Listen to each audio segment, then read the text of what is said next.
Media पर ये खबरें जीनत बनी हुई थी कि अहमद गबोल साहब एज अ सिविल जज अपने ओहदे से इस्तीफ़ा दे देते हैं। आप इतना बड़ा ओहदा एकदम से छोड़ देते हैं, वजह क्या थी? मुझे सबऑर्डिनेशन में नहीं रहना।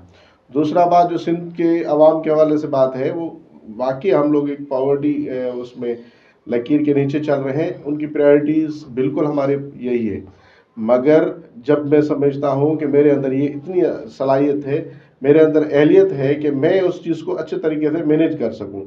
मैं अपने लिए ज़ातियत इनफरादी तौर में अपने लिए और इज्तमाही तौर में कौम के लिए अगर मैं कुछ कर सकता हूँ तो बैठे हुए उस दायरे में मैं कुछ नहीं कर सकता। मैं आगे चल के वकालत ऐसी फील्ड है, वैसी फील्ड है जिसमें आप लीड कर सकते हैं, जिसमें आप सर्विस कर सकते हैं, आप किसी में कुछ चीज़ डिलीवर कर सकते हैं।